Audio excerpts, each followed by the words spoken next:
Okay, so hello everybody. My name is Carlos and welcome to our virtual event, Risk Management and Monitoring Challenges in the Caribbean region.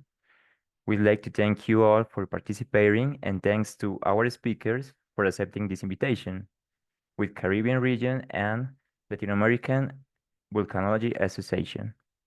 Today we're happy to have here Dr. Richard Robertson and Dr. Karen Pascal from the Caribbean region.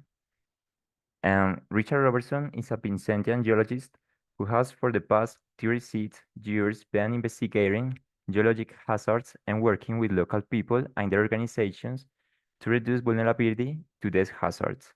His passion for volcanoes was sparked by his experience of the 1979 explosive eruption of La Soufriere volcano of Saint Vincent and led to his study in geology at the UWI Mona campus and postgraduate studies at the University of Leeds in volcanology and the UWI in geology. His research interests include volcanic hazard and risk evolution of volcanism in the Eastern Caribbean and public engagement in science. And Dr. Karen Pascal is a volcanologist specializing in volcano deformation monitoring based at the Montserrat Volcano Observatory. With a PhD in volcano deformation modeling, she leads the Soufriere Hills Volcano Geodesy program. And this includes enhancing deformation monitoring networks and conducting research on Soufriere Hills and other Caribbean volcanoes monitored by the Seismic Research Center. Her work contributes to inform the public and the Montserrat and United Kingdom governments for volcanic risk management. Dr. Pascal also explores alternative interdisciplinary ways to mitigate volcanic risks through collaborative projects integrating historical and cultural approaches, involving communities, risk management stakeholders, and an international audience. So today, we will have two presentations. First presentation will be Beyond the Crater, Safeguarding the Caribbean from Volcanic Risks with Richard Robertson. And after each presentation, we will have 15 minutes to public questions, and we can start right now. Thank you and welcome, Dr. Richard Robertson. Thank you. Right, thank you, and thanks to Alvo for inviting us to make this presentation. I'm going to be speaking sort of generally about volcanism in the region, and I think Karen will focus more on Montserrat. And essentially, right, yes, just trying to figure out how to move my slide. Yeah, as the title suggests, I'm going to be looking at the context in which we live. And the slide there shows you, it's a picture taken of the northern part of St. Vincent, one of the islands that we operate in, where you have, it shows you nicely the setting and the context in which we operate in the region. We have a geological setting in which we have some really amazing landscapes. You have the La Soufriere volcano on the left there, which is the only live or active volcano on that particular island. And to the right, you have Richmond Peak. And because of the nature of these islands, you have communities that live close to them. So you have the community of Chateaubelair and Fitzhughes.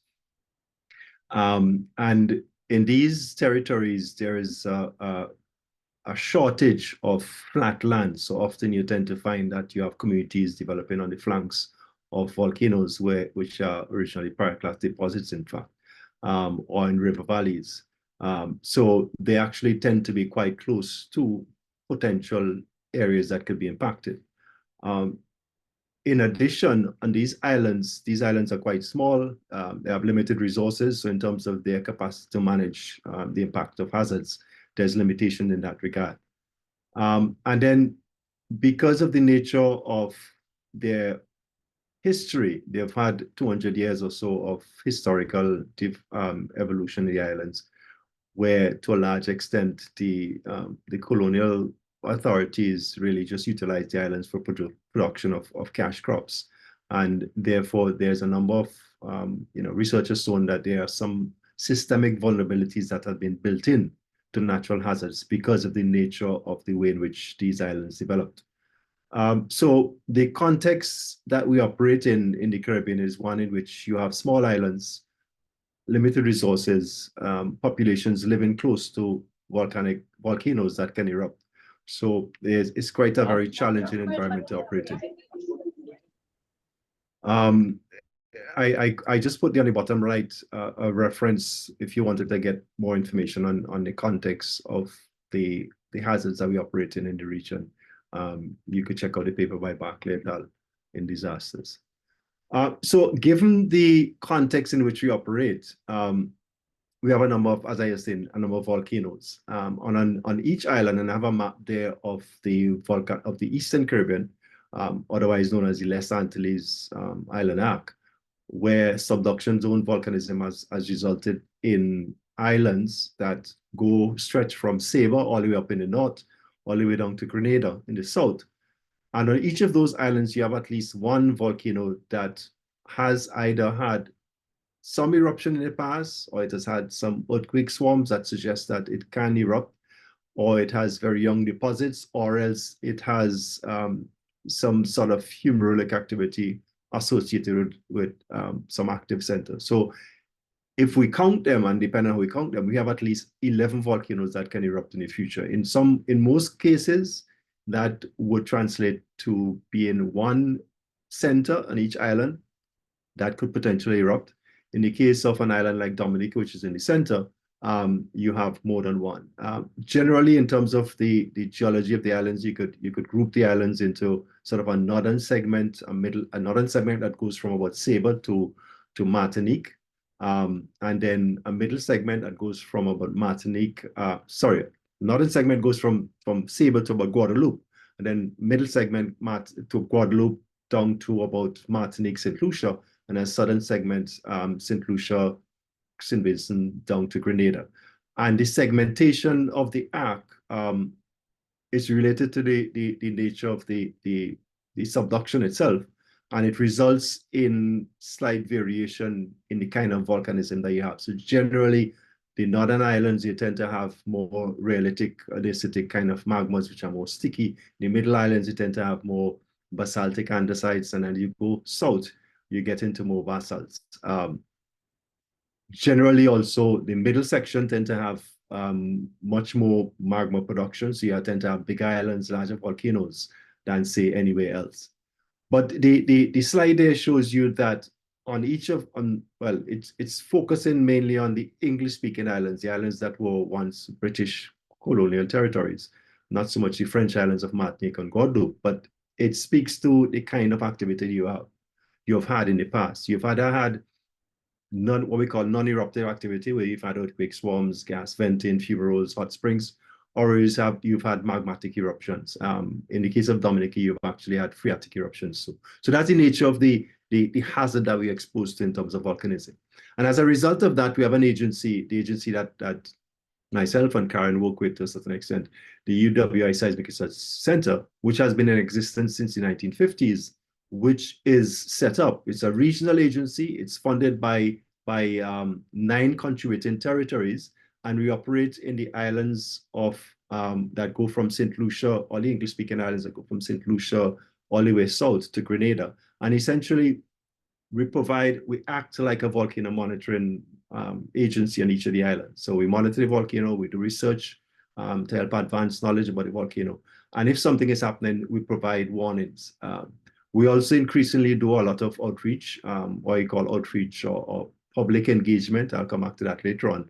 And we have some limited postgraduate teaching. So we have some students. We are an agency that is attached to the Regional University of West Indies. We are a specialized research center. So we don't necessarily do post-undergraduate teaching, but we have students associated with them. And we operate in the Eastern Caribbean islands of St. Kitts, Nevis, Antigua, Barbuda, Montserrat, Dominica, St. Lucia, St. Vincent and Grenadines, Barbados, Grenada, and Trinidad and Tobago. But in terms of volcanic islands, the volcanic islands are really only St. Kitts, Nevis, Montserrat, Dominica, St. Lucia, St. Vincent and Grenadines, and Grenada. And that slide just shows you, it highlights the work of the center. It has a picture there of the center staff. in the middle of us going of work on one of the volcanic islands, and of a team going deployed to do some work on cements. And to the right, you have a picture of La Soufriere volcano when it erupted in 1971-72. And in the bottom right, you have some multi-hazard maps that we created within the last 5 or 6 years, when we got into a lot more engagement with communities. So we have the context, we have the hazardous volcanoes, and we have an agency that monitors these volcanoes. What I'm going to do now is share with you some of how our network evolved, because essentially, even though we are and how we operate is that we have contributions from 11 territories. Usually our contributions from our territories is insufficient to a large extent to do anything more than just basic monitoring. So since 1953, when we first set up some analog seismic stations, which was the core of the network, our network has evolved to the current time, where we have moved from using mainly analog to more digital equipment, as well as variation in the kind of equipment. So there's evolution, and how we have evolved. We have, to a large extent, made use of opportunities provided by events that happened. So, for example, as you see there, between 1953 to 1980, there were 2 eruptions in the region, one of Soufriere in St. Vincent in 1971-72, and then in 1979. Also, in addition, there were eruptions of Kikemjeni submarine volcano. And what we did is that when these events happened, we were able to get funding from external agencies to both update our equipment, such that we move increasingly from using just analog single component seismometers to using 3-component seismometers, starting to transmit stations in more digital frames. So we had a period between 1980 to 2005 where we had more of a hybrid network, where we were using both analog stations as well as some digital stations, and we moved from using more single component to 3-component and broadband instruments. Still, to a large extent, the network during that period was still fundamentally based on seismometers, on a seismic network. The 1995 eruption in Montserrat, as you see noted there, was a significant event that caused us, to a large extent, to get into using more broadband seismometers. Before that, we were using mainly single component short period instruments. And then the next big event was the 26th December 2004 Indian Ocean tsunami, which caused the region to become more focused on putting in place a network that catered for looking for large magnitude earthquakes. And therefore, we got funded for putting in a set of broadband 3-component digital stations, which use the satellite technology to transmit their data in real time from the islands to Trinidad, where we are based. I should have said that we are based in Trinidad, but our network is distributed throughout the islands. And that was a big bump in terms of our technological development. We moved from using mainly single component short period instruments to moving using broadband digital instruments. And from 2005 to the current time, the main change has been for the development of that, such that we then got into putting in place a GPS network. We started to monitor for ground deformation, not only at the volcanoes, but also looking at large-scale plate tectonic movements in the region. We got involved in various projects. I mentioned there in the slide, you have the Coconut, which is a large US-funded project, which was designed to put in place in the region over 100 continuous GPS stations. And we partnered with them to ensure that the distribution of these stations were advantageous to our responsibilities in monitoring, in terms of monitoring for volcanic activity. But as I said, we not only deal with volcanoes, but we also deal with earthquakes. So we kind of have a dual purpose. And from then, the network has become much more fully digital, where we now use very broadband instruments. We also have strong motion instruments, and it's not just dependent on seismic data. Also, we have GPS instruments. So and in addition, we have gotten also into doing more geothermal monitoring. So we do have some sites, like in some of the islands, like in Dominica, St. Vincent, St. Lucia, where we go from time to time and we take temperature measurements. We collect information on the gases, we collect water samples, and we monitor what is the nature of the output of volcanic gases. In most of the islands, you have some diffused gas, and apart from Montserrat, where you have ongoing activity, ongoing large emission of gas. So the network has evolved, and the point is that it has evolved over time to be one which is much more variable, much more multi-parametric, rather than just simply based on seismic instruments, and also much more real-time and robust than it was in the early days when we started in 1953. The other major thing that certainly what Montserrat, and this slide points out to that, what Montserrat eruption in 1995 pointed us towards was the need to get more into engagement, public engagement with people. Prior to the Montserrat eruption, we didn't do a lot of outreach, and communication is very important. Research has shown that that's a key thing. And I'm going to share with you how our education and outreach section has developed over time. In the 1950s, when we started, the way in which we communicated to the public was mainly through to the head of seismic. Whoever was in charge of seismic spoke directly to the person who was in charge of the government and told them what was going on. And I won't go through in detail this development here, but essentially, events happened and eruptions happened. The 71 eruption in St. Vincent, 79 eruption happened, and the communication was mainly through the head of the department, who was the main communicator. In the 1980s, we realized that the region and the regional disaster management community who we interacted with didn't know enough about earthquakes and volcanoes as we thought they should. And we brought them to Trinidad, and we ran a special workshop. And we thought that was sufficient until 1995 eruption happened in Montserrat, and we realized that people on Montserrat didn't really know they had a volcano, and therefore it meant that we had to get more invested in interacting with people and getting the message out there about these volcanic hazards. And from then, in 2001, we made a strategic decision to get more directly into public education and outreach, and therefore we got funded from USAID after to do a public awareness project throughout the Eastern Caribbean islands. And from then, our outreach program started. So that now, as we move from 2001 to the current time, we now have a team of people on staff whose main objective is to ensure that the scientific knowledge that we have, the information that we have about the hazards that volcanoes pose and the state of the volcanoes is known to the public. And this outreach includes a range of techniques. So we use the regular slide presentations, community meetings, we use radio, we use print media, we use TV, we produce video, and we work closely with disaster management coordinators in the island to get the message out. So in summary, we have had a number of challenges, and this slide speaks to them. We have had issues in terms of funding because of the low capacity, low resources in the contributing territories we operate in. We don't often have sufficient resources to do what we need to. So we look for grants to build our capacity. We look for partnerships and collaborations to do research. And we look for opportunities like events when earthquakes happen, when volcanoes erupt.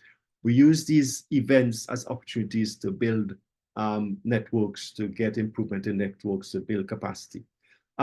We also have a major challenge logistically in terms of the fact that we operate over a large geographical space. The area that we operate over is over 750 kilometers in arc space, 9 territories, 11 islands, in fact, we have to maintain instruments on, and we have to bring data down to us.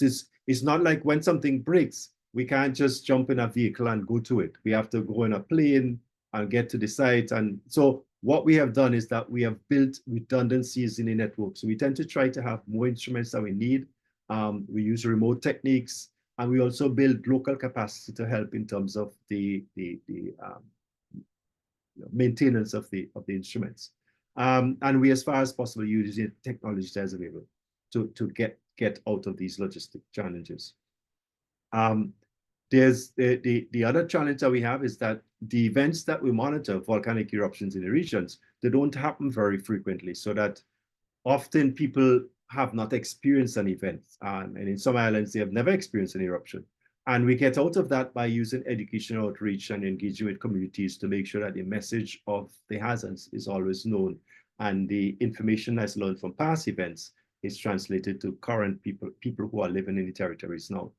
And the other challenge that we have is the impact of hydrometeorological events. We live in a region which is multi-hazard, so the islands get impacted by hurricanes and windstorms from time to time, and our instruments get impacted. So we try to try to find ways of making these stations more robust and stronger and better able to withstand the kind of environment they have to live in, as well as we're constantly looking for lower cost instruments to invest in. So we buy more of them so that we could replace them. And then finally, one of the challenges that we have is, unfortunately, the challenge of vandalism, the fact that sometimes the equipment gets interfered with. And how we counter that is by, again, public engagement, public awareness, telling people what it's all about, and try to ensure that they understand that what we are doing is in their own interest, and therefore they get invested in ensuring that the stations maintain. So that in kind of a summary how we operate in the region. And what I'm going to do is quickly go through an example of how we kind of put it all together in the case of the 2020-2021 eruption of La Soufriere volcano, which happened recently. And in case you're interested, there's a set of publications, papers that was put together by the Geological Society. That's referenced there on the left. They're all open access and freely available. If you do a Google search of Geological Society in your name, I'm sure you could get access to the papers that came out of that. So this is a slide that shows you everything about eruption. I'll just briefly say the eruption started around the 27th of December. And its first part was an effusive stage where essentially a mass of magma came out of the center. Remember the picture I was showing you of La Soufriere volcano in the north of St. Vincent?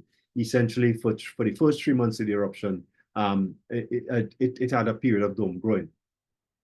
And to a large extent, the population around the island and around the area, the most that they saw of something happening is that the mountain was steaming, and there was a part of the vegetation that was being burnt because of the gases that was coming out. But other than that, during that effusive phase, there wasn't very much impact.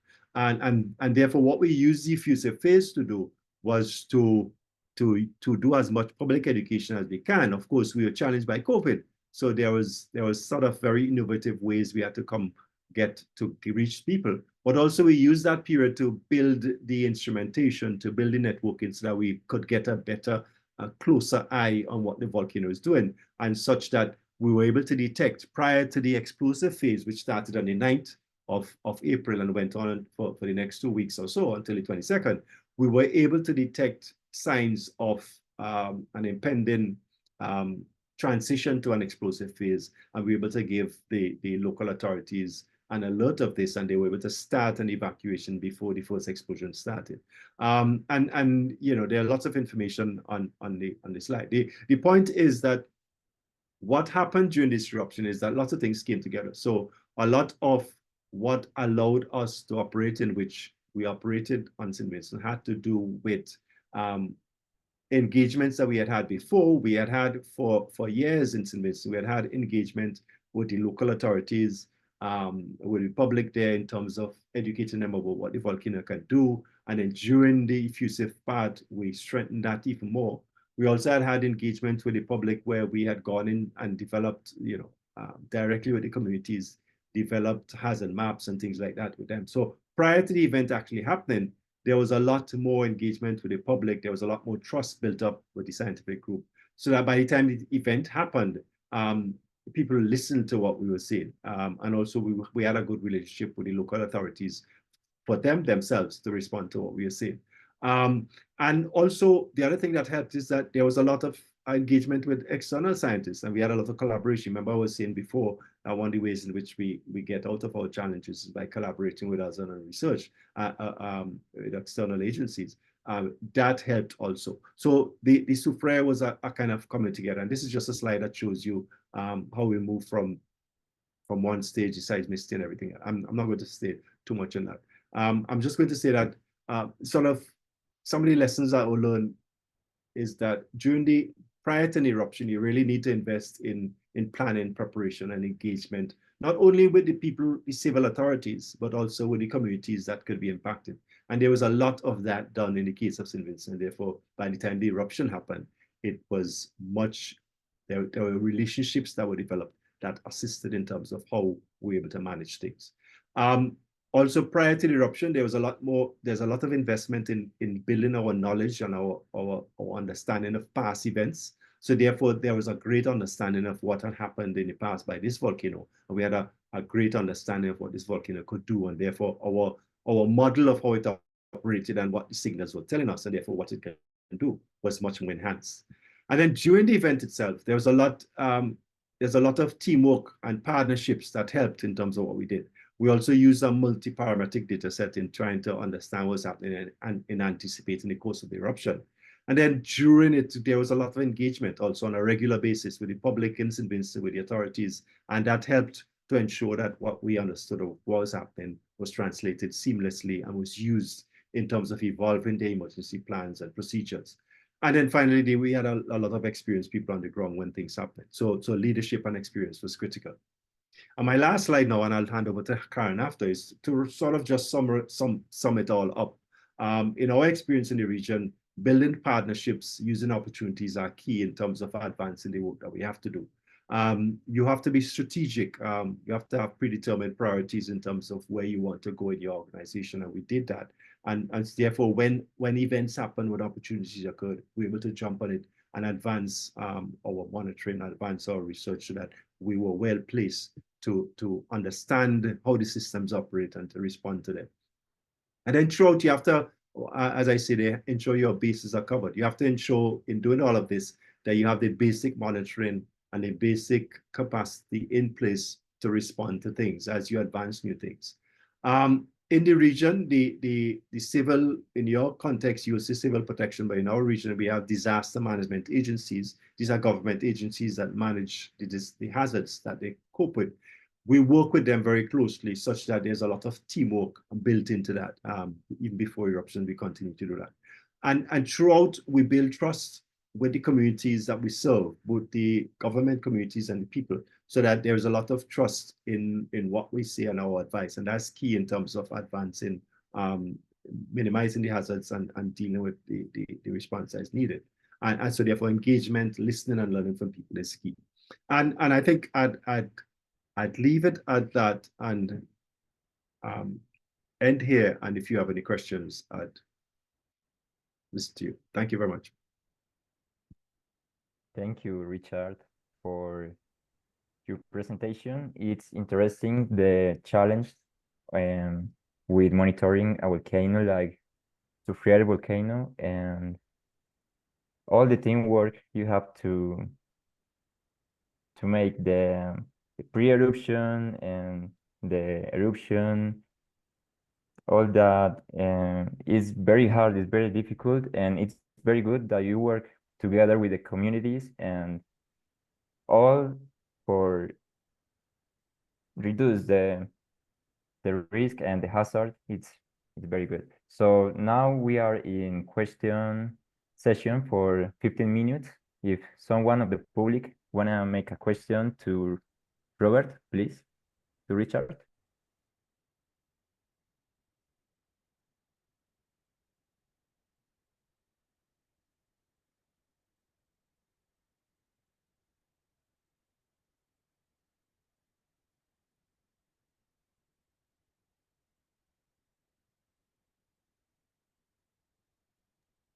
Hello, can you hear me? Yes, I can, Scott. Nice to meet you, Richard. Hi. I want to ask you about if you have experience with with volcanic, using drones with monitoring gases or ash plumes, and that's why I want to talk about it because I'm working on a project about a fixed wing UAV for volcanic monitoring, Right. and I'm developing the design and the drone. So I'm just prototyping the drone, but I want to know about if you are you know about projects in around you. Right. I don't have any personal experience using drones for monitoring gas, but this is something that we've looked at. I believe Karen might be able to tell you what MView is doing. The Montserrat Volcano Observatory, I think, have been collaborating with some universities in the UK to look at that carefully. We have only I've used drones. I've used drones mainly for observation, and during the eruption in St. Vincent, we used drones to take aerial photographs to detect the growth of the dome. And in fact, how we monitor the growth of the dome is from drone photography. And we have thought of carrying small instruments, small gas monitoring instruments and drone, but we have actually done it. But I believe that's a plan that MVO has. I'm not sure if they've advanced it in any great way, but that's certainly something that we're interested in. And I think they have recently acquired a drone that they plan to outfit for doing gas measurements, a fixed wing drone. I can't remember the model of it, but I think that's their plan. But I haven't used it directly. But it's interesting. It's something that, I mean, I'd be curious to know what techniques you're using and what you're developing. It's certainly something that would be useful in our context, in our environment. Yeah, if you can write your email, I will write to you and present more technical stuff from my project, and I will be happy to share it. Okay, I'll put the email in the chat if you can see it. Yeah. So send it to me, and I'll be certainly interested in learning more.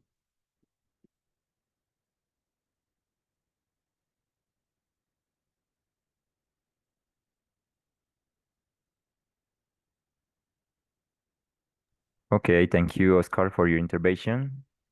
Does we have any other question for Richard?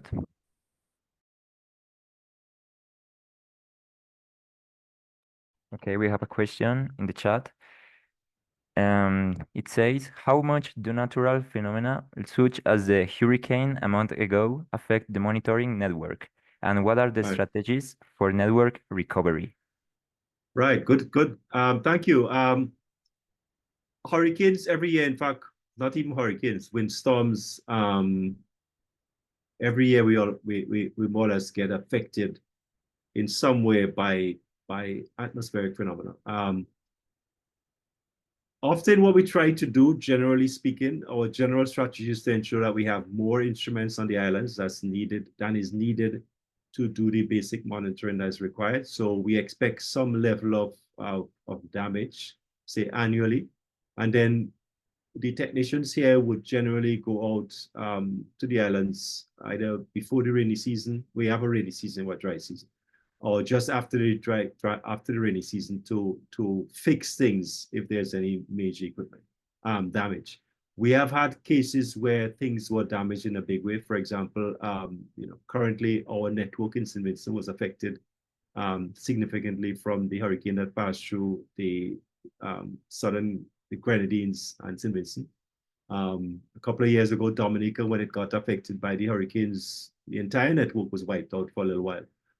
So the general strategy is to have some redundancy in the network, so we have more stations as needed, and hope that there's sufficient that survives. We do build some level of robustness, we try to make some of these stations strong enough to withstand the impact of these events. But then we would also plan that as soon as the events have passed, as soon as the period have passed, when these events impact, we then go up the islands and we would fix as much as we can, reestablish the network. So that's the general strategy. But it is a recurrent problem.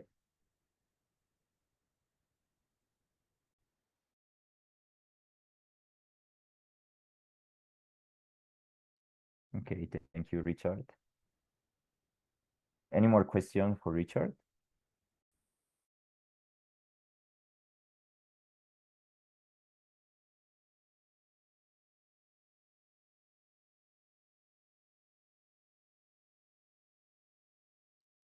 Okay, we don't have more questions, so we are going with the next presentation. Thank you again, Richard. Thank you. Thank you to you. So we're now going to hear the next presentation with Karen Pascal. Its name is Long-Lived Eruption on a Small Island, Scientific Insights and Challenges from the Soufriere Hills Volcano. So welcome, Karen. Thank you, and you can start.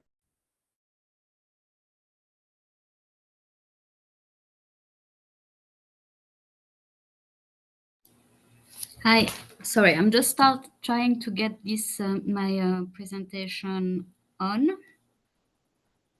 Hopefully it's going to work.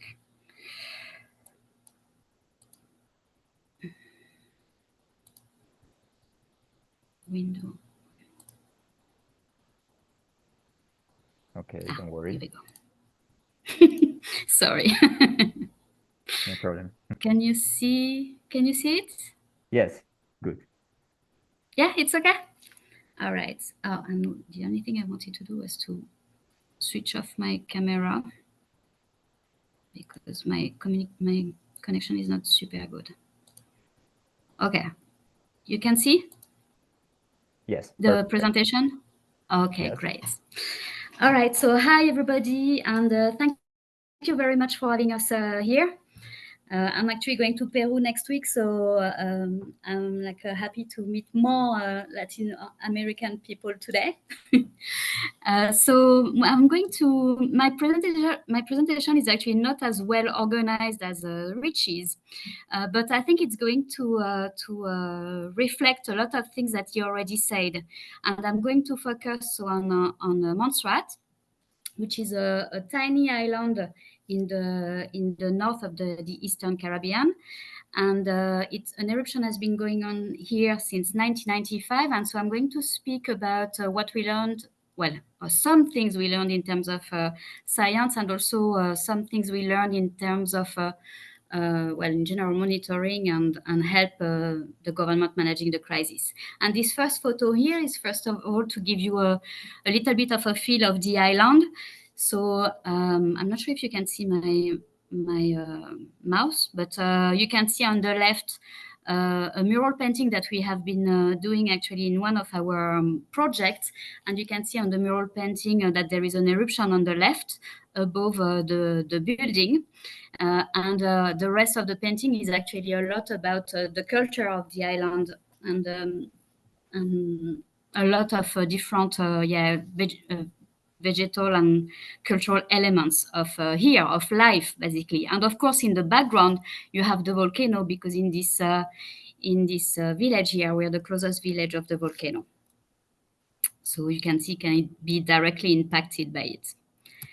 So I'm going to spend not much time on this slide since Richie already mentioned a lot about it. You can just see here Montserrat in the north of the Eastern Caribbean.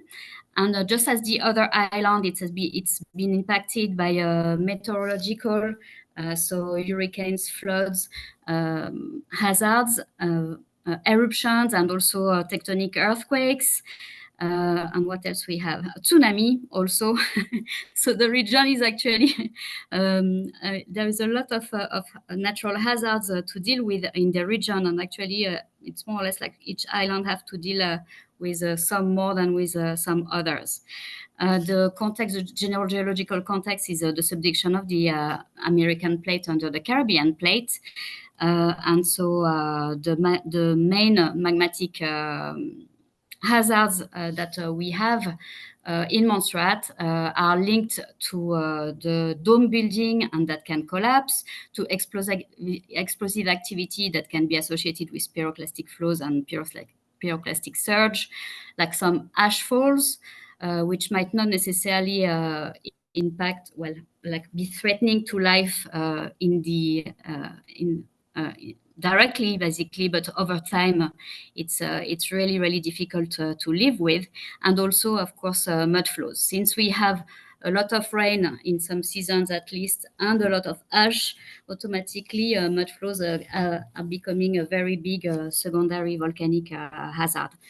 On the right here, you have the map of Montserrat. So it's a tiny island, as I was saying earlier, about 15 kilometers north-south maximum, and about 12 kilometers east-west maximum. So you have four 4 volcanic centers, but the one which is active and that we are interested in is this one here, the Soufriere Hills Volcano, which has been active since 450,000 years. And all of that is, like the very 99% of the island is basically andesitic and shows the older volcano shows also this type of activity. So it's quite homogeneous, basically. In terms of population and of governance, as Richie was saying, it's strongly impacted by colonialism. Before the European came on island, there were the Arawak and the Carib Amerindian population, but from 1632, colonization started first by Irish, then by British. Some French came over for a little bit as well. And since 1960, there is not only one governor of England, but there is also a premier which leads the local government, which is elected. So you have, as decision makers, 2 local decision makers here. The local government, who is elected, and the UK governor, who is chosen by England, basically. And then you also have England, who have other set of decision makers. So all of this can be a little bit complicated in terms of when you have to take the decisions and how fast you have to take them. Before the eruption in 1995, there was about 11,000 people on island, and it was quite a thriving economy. The island barely depended on UK aid, but since now in 2024, we are only 4,500 people. So yeah, you see basically more than half of the population of pre-eruption. There was 3 volcanic crises, actually not volcanic, seismo-volcanic crises that happened since about the 1900, basically, and they were about every 30 years, basically. So you can see on the graph here, 97, 98, which we don't have much record of, 1933, 1937, where we have a lot of data for, and which was monitored in particular by scientists from the Royal Society, but also scientists who came from America. And also by local people who actually monitor the volcano while all these other scientists were in England or in America. 1966, 1967, a smaller crisis as well. And of course, since 1992, first volcano-seismic crisis, and 1995, the eruption started. From 1953, so as Richie was saying, the Seismic Research Center started to monitor all ex-English colonies, basically, for volcanism. So Montserrat has been followed by the Seismic Research Center, and in fact, they were the first respondent when the crisis started here, and they had been doing a lot of work before that in Montserrat. And here, just to give you another idea of the island now, it's at the bottom is a painting of the topography of the island. And what you can see as well is the volcano with the volcanic plume in the south, which is now inhabited, and in the north, the area which is inhabited. Okay, so if just an overview of the Soufriere Hills crisis. So it started, as I was saying, in 1995.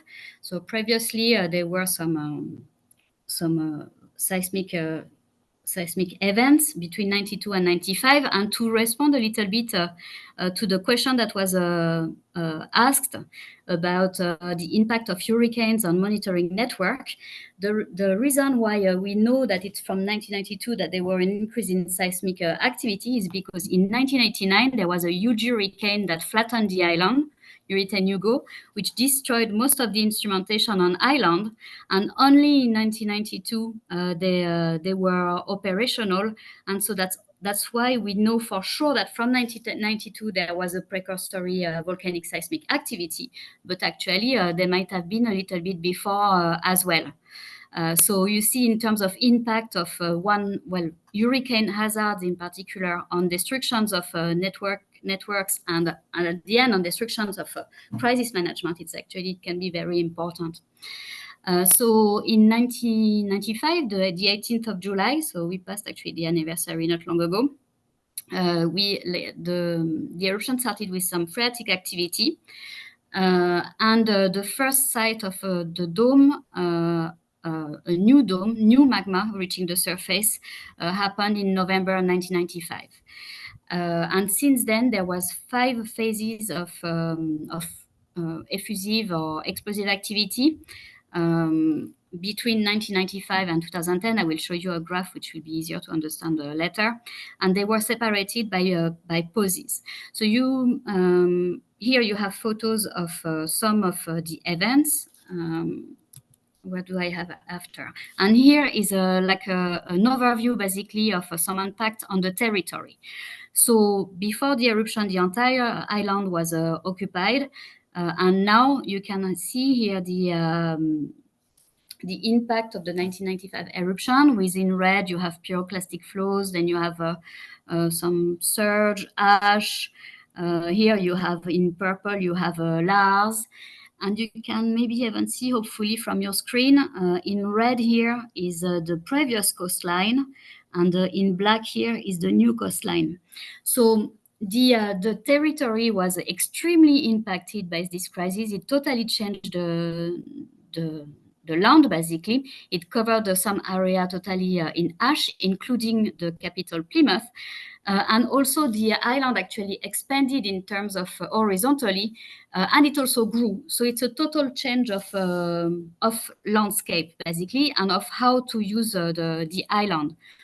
Before the eruption, it was the south which was mostly occupied, and you had a lot of very fertile land in the east. You had the airport, like the capital, the port, and the north was quite mountainous and not much people living here. Since the eruption, the population lives in the north, and in fact, you still have a controlled zone which cover basically this area that was impacted. So the control zone meaning that it can be nobody can live there. Okay, and obviously some impacts on people, because it's not only about the land, right? Even though we are geologists. So you can see here a satellite image of Montserrat, and that gives you a very good idea of where the pyroclastic flow went, and the mud flows went as well. But on the population, that meant losing their jobs, losing the capital, losing a lot of infrastructures. 19 people died as well. Losing your family and social links, because a lot of people had to leave since we passed, 75% of the population left, basically. And in terms of governance, the country became much more dependent to the UK.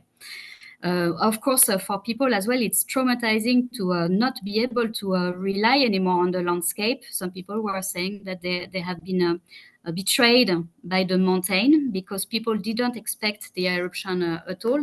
A lot of people weren't aware that there could be an explosion like this, since the previous eruption actually happened before colonization, basically, and a lot of heritage sites, so like places where they were going for centuries and generations, and even graveyards, like a lot of loss.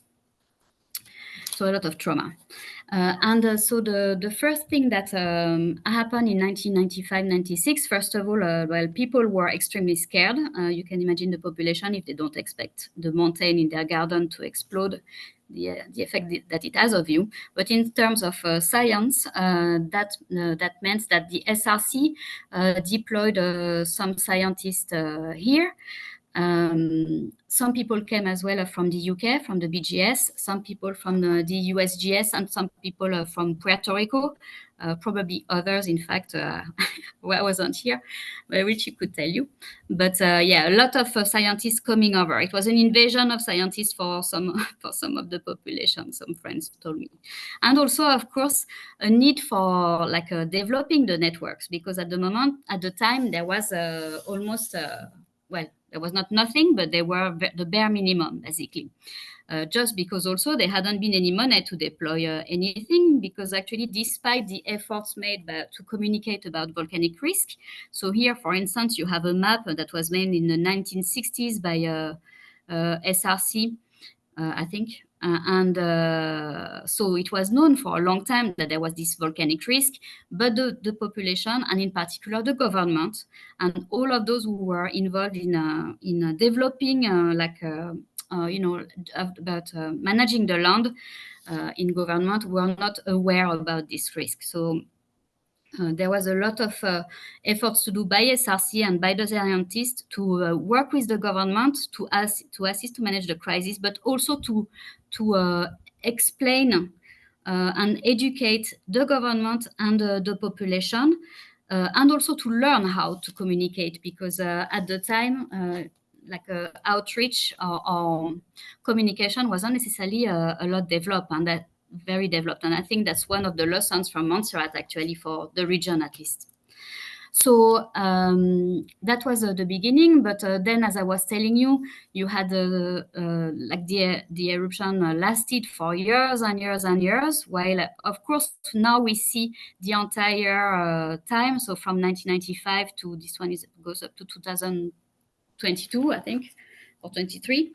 So you can see the different phases of eruption I was telling you about, with an increase of seismicity and deflation. So that's a white period, is when the magma is coming toward the surface. So you have deflation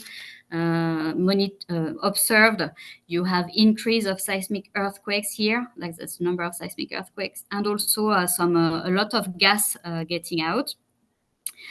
But all of this, we have now the snapshot of 30 years or almost. But of course, it was something that happened day after day. And in terms of monitoring, interpreting, and communicating with the government and managing the crisis, it was it was difficult, because people didn't know what was going to come the next day. And in terms of monitoring, the methods, little by little, the methodology that were working best were actually found. So, and also some patterns started to emerge, and so we had the time to analyze and research and interpret what was going on with the volcano. The main technique that were used here is in a lot of observatory, earthquakes, ground deformation, gas, and monitoring the volume of the dome, and also monitoring the temperatures.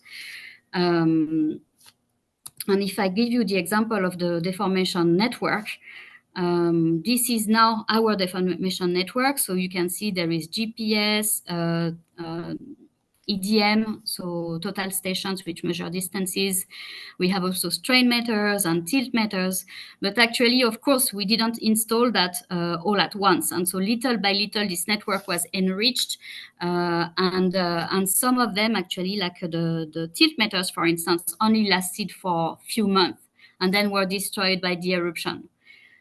So they were used, these different methods were used in different ways at different times of a different type of activity of the volcano, and brought a lot of different type of information about the activity of the volcano. And that's for deformation, but obviously that's for the other methods like seismicity or gas monitoring, for instance.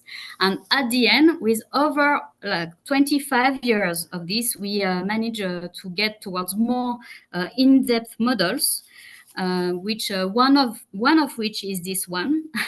So here you can see that it's based on not only on deformation data, but also on petrology and on earthquakes. Well, actually, I haven't written here, but it's here, so you can't see. But also on tomography, seismic tomography, so a lot of different data put together and that manage to help the scientists image the volcanic system with basically a reservoir or two reservoirs at depth up to 6 kilometers, and then like a dike coming, more like dike-shaped conduit coming over the surface up to 1 kilometer below the surface, and then finally a conduit coming to the top of the volcano.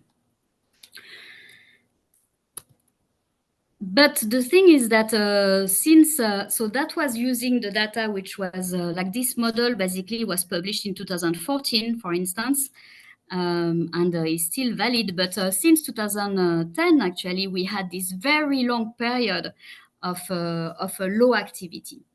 So you can see here we have so before the pause were a few months to years eventually, but here we have had 14 years of low activity with little earthquake activity, very slow deformation, but keeping on going, keeping on inflating basically, and still like a background level of gas, which here is the SO2 content of the plume. However, the fact that this happens for 14 years, it raises not only, in some ways it confirmed the model, but in other ways it brings more question, because how can we explain a pressurization of the volcanic system for so long? So the long term of this eruption is interesting because it challenges our way to think, basically, and also our way to manage the island, basically. Well, not our, but the government way to manage the island.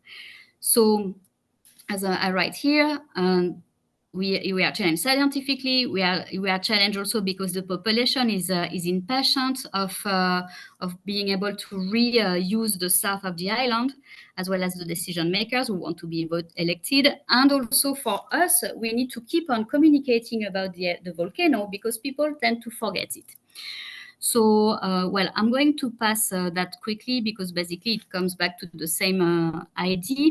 But here, just to show you a quick example of like a more recent deformation model, where actually instead of considering like before, just a simple like MOGI type model, for instance, with an elastic crust and just look into the pressurization, we consider other factors. So, for instance, the crust. If the crust is viscoelastic, could it explain the slow inflation? So this is an hypothesis which is made, and that means basically that actually there is no more magma getting into the magma chamber. It's only the reaction of the crust. So you see like new questions, new hypotheses that can be tested because of this long-term eruption, and also because more technology appear.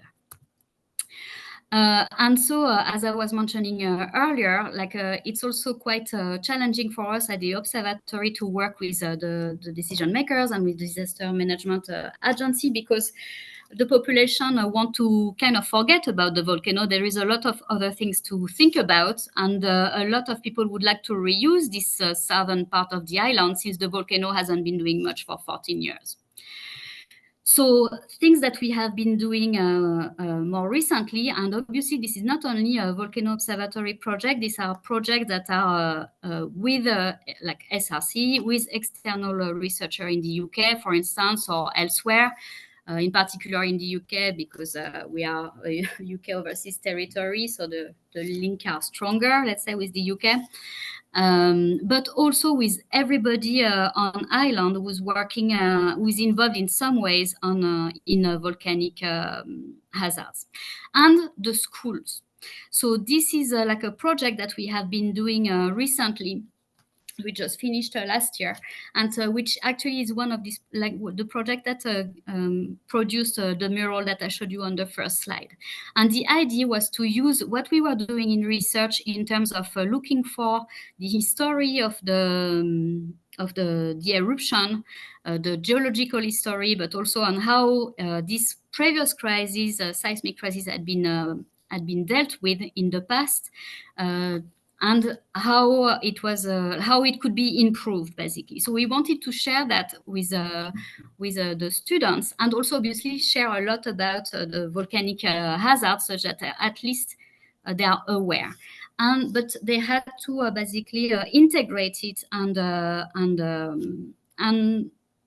produce a network which was their own way of expressing all that. And from that, as Richie was saying, we learn. So it's not us teaching, it's really learning as well from the community and how the community deal with the disasters. And so they produce these 4 murals where they speak about the eruptions. On the side here, like, it's not very visible here, but they speak about in black and white previous activity, but they speak also about life on island, about the communities that have been created since 1995 in the north, about the art, which is speaking a lot about volcanic risk and dealing with the volcano, but also about the landscape of the island, the vegetation. And about this project, we also did a documentary. So just to show, this is just an example to show you how, as well as observatory, we can also try to expand our work. And it's not only about monitoring the volcano or advising the government and sharing knowledge with the population. It's also about sharing all the research knowledge that has been produced at the observatory and also abroad, because that people use the data from the observatory, but also sharing like other type of knowledge, like historical knowledge, and also capacity building, networking with people here and with international professionals, and empowering students and the community members to actually take things in their hand and eventually to become someday scientists if they are willing. So and also increase the potential for tourism. So really what we are doing is integrating the work of the volcano within the island, the volcano observatory within the island development. And this is because we had such a crisis, a long crisis, and because as Richie was saying, there is a huge trust which has been built among the different actors here in Montserrat and with external researchers. So I'm going to stop here. I'm probably too long already, but if people have questions, I will happily take them, and I can develop on some themes if you want. Thank you very much, Karen. It's very good, the projects you have with the community, and also it's very interesting, the 2 reservoirs that are proposed for the magma chambers or system. So if anyone have some question for Karen, please go ahead.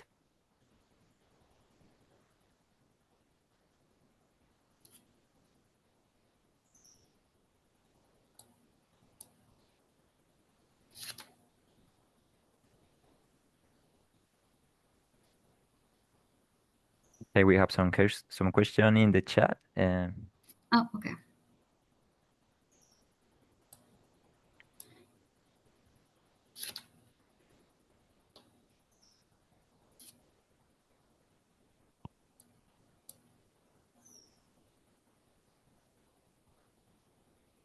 Okay, so like, tell me what I do, Carlos. Which, like, do I have to answer? If you want, I can read it. Okay, yeah, maybe it's yeah. Okay, so Lisette says, "Hi, Karen and Richie. Thank you very much for the talks. I know that in times of no eruptive activity, it is difficult for the community to stay patient and calm, because they don't see anything happening, but they cannot move to the south again.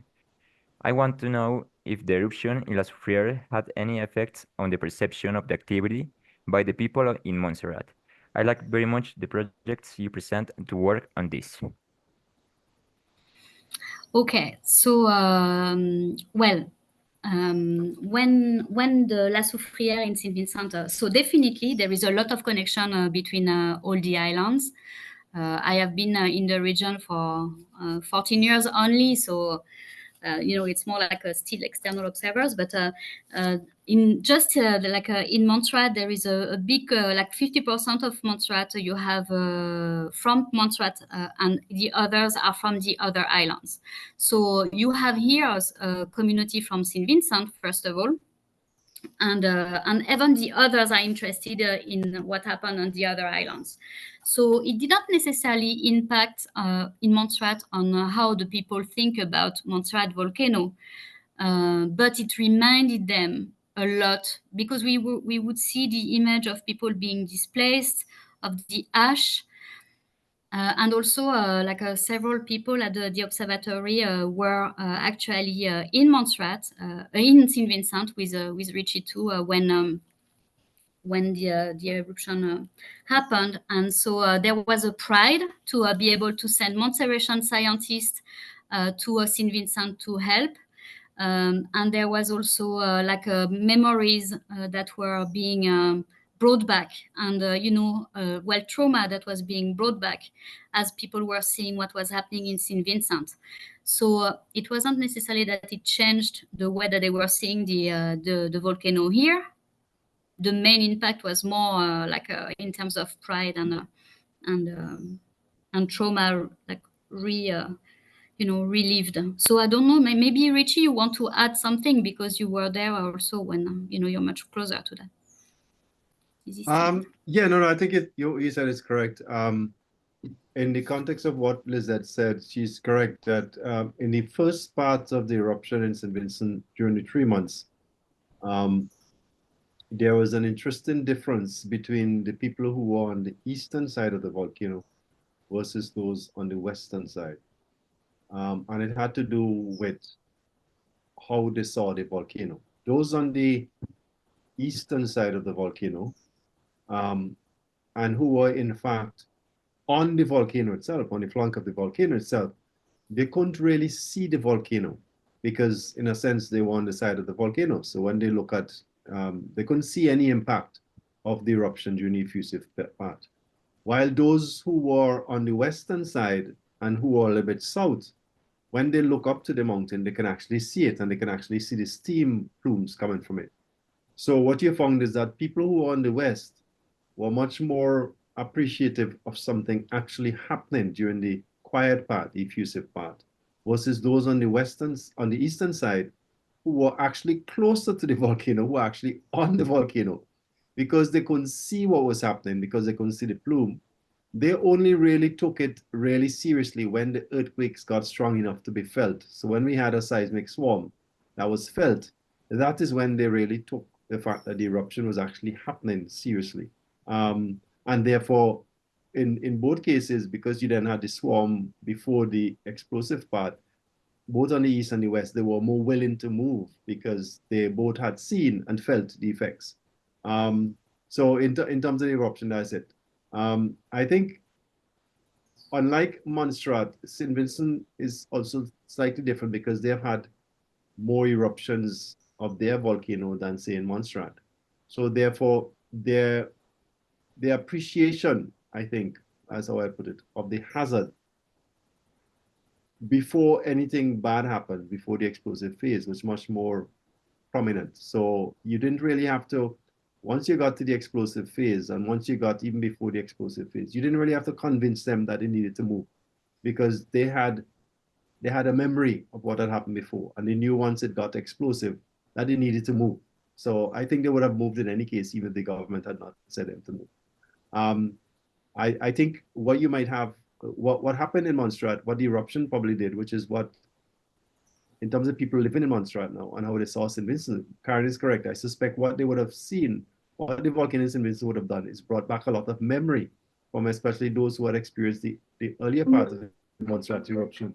And therefore they would have the volcano eruption in St. Vincent would have brought back a lot of the early memory of the 1995 eruption, which was interesting. And also, I think the fact, as Karen said, that they now had in Montserrat the ability to send scientists to help St. Vincent, I think they would have felt really good about that. So they now were not as, say, helpless as they were, or as not knowledgeable as they were in 95. things had moved on. Okay. Yeah, I think that's what. Okay, thank you, Richard and Karen. You want to add something, Karen?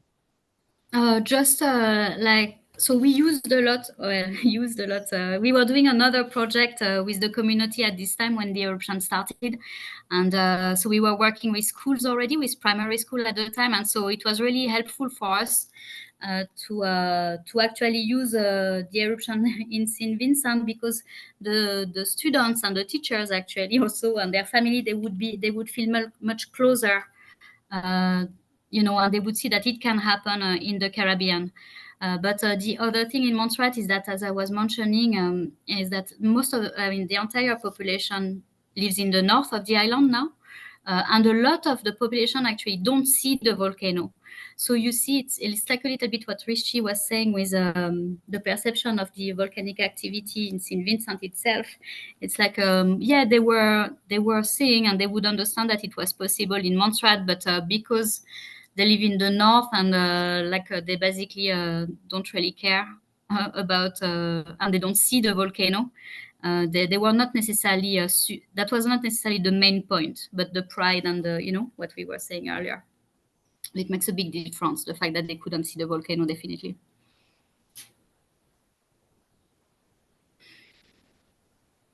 Okay, thank you again. And thanks to Lisette for your intervention. So we have another question in the chat. It is, what is the reason for the INSAR was not useful to you?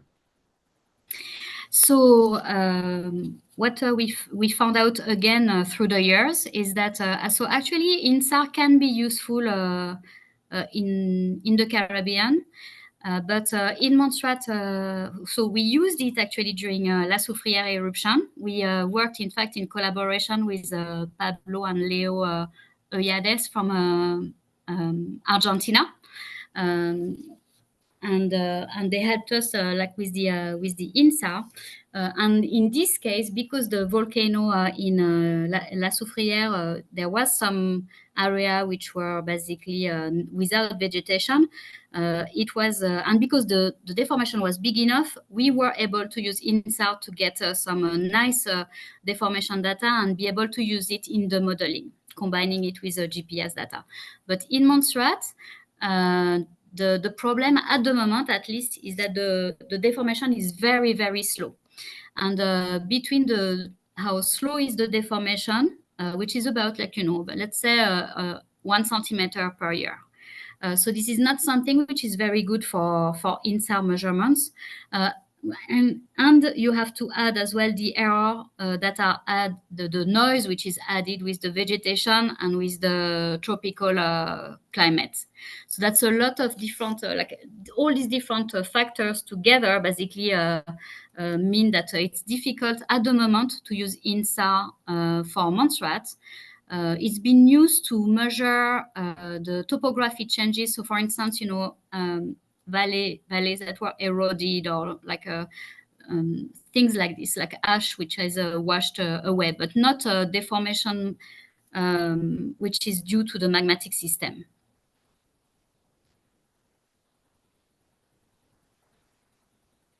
And maybe also, I should also just quickly add that it's all node data are free for INSAR. So those that actually would be the most useful for us, for instance, ALOS2. There are also, we don't necessarily have the mean to just buy them and whenever we want. It always has to be through a partnership with other people. Yeah. Karen, there's a question about how communities are involved in monitoring. I'd say something about St. Vincent, but you could probably say. Someone asked in the chat, how are the communities involved in monitoring? Yeah, so, they are not necessary. So there's several ways. If you just consider a member of the community, they would be really observant. Like Montserrat being a small island, and people also being quite attached to their own land on Montserrat. They know a part of the territory, at least by heart. They have known it since they were born. And so they can see every single thing which is changing. And that means like on the volcano itself, but that also means like observations, like just before the eruption, there were people observing that the snakes were living away from the volcano, or you know, things like this about the vegetation and about also the animals. And then they would, well, at the time, they would not necessarily report it to the observatory, because the observatory was put in place a bit later. But now they do it. So still now we have, every time somebody smell more the gas plume than the usual, they would contact us and they would ask us, hey, is something happening with the volcano? If they see a little change in a rock, they're like, hey, I saw this, it's a bit weird, there's something happening with the volcano. So that they're actually really involved by observation. But then, of course, as we were saying earlier, the volcano observatory really strongly depended on volunteers at the beginning. When it became permanent, volunteers from the community who actually learned how to monitor like the seismicity, how to work on deploying I don't know, EDM or GPS or whatever. And so some of these volunteers actually became part of the permanent staff of the observatory, and some of them even became so some of the leading staff. Basically, actually, our director is from Montserrat, and there is also so the gas petrologist who's from Montserrat. So we can also see, this way, in this way, the involvement in the monitoring. I think that people actually became part of the observatory.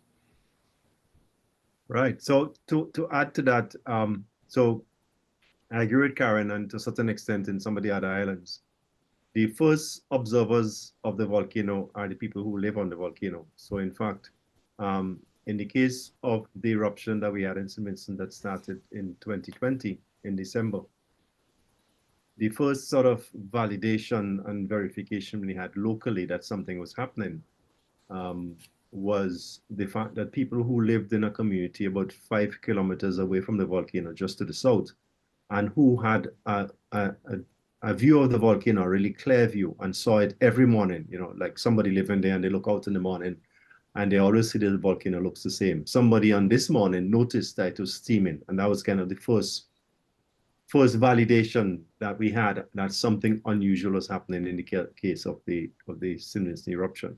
So for us, the communities are very important in terms of telling us of any unusual signs in the environment. And that's something that we have tried to develop on. And in the case of St. Vincent again, we took it a little bit further in that soon after the eruption ended in St. Vincent, we had a kind of a research community engagement project where we worked with the communities. We got a little bit of funding and we worked with them to do this project that we call Changing Landscapes. And what we did is that we went in and we went to the communities which were on the volcano in what they call the red zone in St. Vincent. And we got a little bit of money to buy some cameras and to teach them how to do photography, to do some basic photography, because the idea was that we wanted them to start observing the changes that had happened. Because after the eruption happened, there was a lot of ash. And one of the effects that the ash was happening when the rain fell was lahars, which was producing a lot of lahars. So we essentially gave a group of community members the ability to document what was happening. It ended up being a lot more complex than that, but that was our initial idea. And then we also tried to, through the project, to connect their observations, because they lived, in the case of these communities, they live along the coast. And what they were seeing is the effect of what had happened up in the mountain. So, when the rain fell on the mountain, it will carry all the ash down and it will produce lahars down in the village. And we therefore tried to, in the project, to try to get them to connect that. So therefore, the other element of the project was to put higher up on the mountain some rain gauges. And again, we worked with them to put in these communities closer to the volcano, rain gauges. And the idea was that the rain gauges will tell us how much rain fell. and the rain was related to the lahars. And we wanted them to see how collecting rainfalls, they could then see how that rain then translates to lahars down the bottom. And they had their cameras to observe all of that.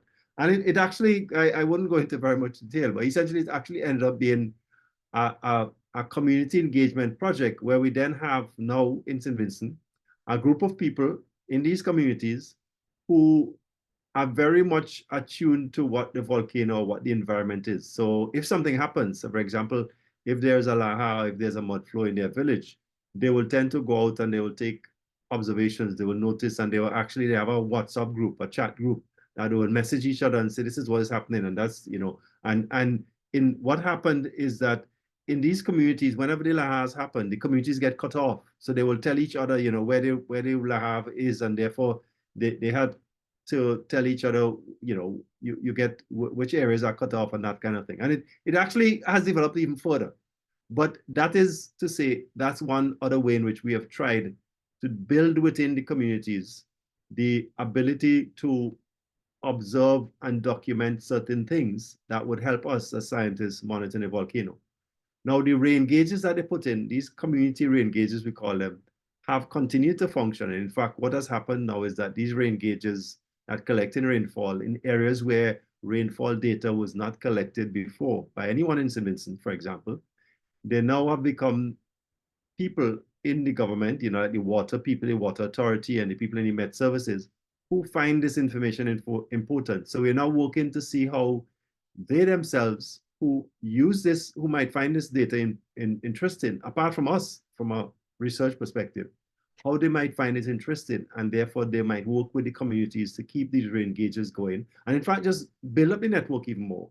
And therefore you will build up that continued sort of engagement with the community to both collect data that is useful for us from a monitoring perspective, but also that is important to them, and locally that is important to others. So that's something that's developing, that's being worked on. So that's another way in which we try to get the community involved in a bit of monitoring kind of, and also a bit of helping them to understand how the volcano operates and how hazards develop, say, certainly in terms of hazards.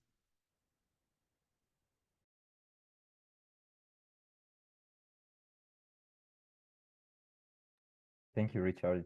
It is very good. The work with the community. And well, so we have another question, maybe.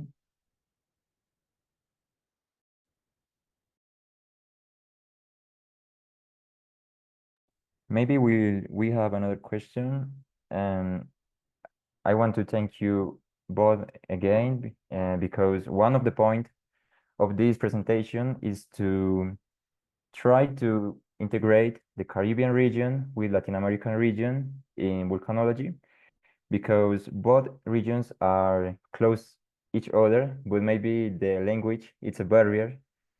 So we can keep making these presentations with the Caribbean region and make a very nice integration, more workshops, and all things in relation with volcanology. Thank you again.